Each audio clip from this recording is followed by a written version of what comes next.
ఏడ్చుకుంటూ యామిని వాళ్ళ ఇంటికి వస్తుంది. వచ్చి యామినితో ఇలా అంటుంది, మీకు దండం పెడతాను మేడం, దయచేసి అర్జున్ ప్రసాద్ సార్ని కాపాడండి మేడం, ఎలాగైనా విడిపించండి మేడం అని చెప్పేసి అంటుంది.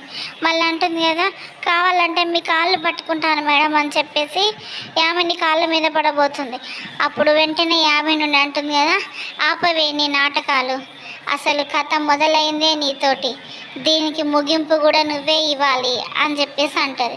అప్పుడు అంటే అహల్య ఉండి అంటుంది కదా, చెప్పండి మేడం ఏం చేయమంటారు అని అంటే, ఏం చేయమన్నా చేస్తావా అంటే, ఏం చేయమన్నా చేస్తాను మేడము అని అంటే, అప్పుడు యామిని అంటుంది కదా, గౌతమ్ నిన్ను తిరిగి తీసుకురాకుండా అంత దూరంగా వెళ్ళిపోవాలి అని చెప్పేసి యామిని అంటుంది.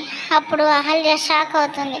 షాక్ అంటుంది కదా, మా నందు అని చెప్పేసి అంటే నందు విషప్ బాటిల్ ఇస్తాడు. విషప్ బాటిల్ ఇస్తే ఆ బాటిల్ని చూపించుకుంటూ అంటుంది కదా, ఇదేంటో తెలుసా, విషం ఇది, ఈ విషము ఈ మా 2 కుటుంబాలు నాశనం కాకుండా ఉండాలి అంటే ఈ విషప్ బాటిల్ నువ్వు తాగి చచ్చిపోవాలి అని చెప్పేసి అంటుంది. అప్పుడు అహల్య షాక్ అవుతారు. తర్వాత యామిని వాళ్ళ భర్త కూడా షాక్ అయ్యి ఇలానే చూస్తూ ఉంటారు. తర్వాత నిజంగానే ఆ బాటిల్ తీసుకుపోయి అహల్య చచ్చిపోతుందా, లేకపోతే తను ఏమన్నా ప్రయత్నం చేస్తుండగా గౌతమ్ చూస్తాడా, రేపటి ఎపిసోడ్లో ఏం జరుగుతుందో ఇంట్రెస్టింగ్ ఎపిసోడ్ రేపు చూద్దాం.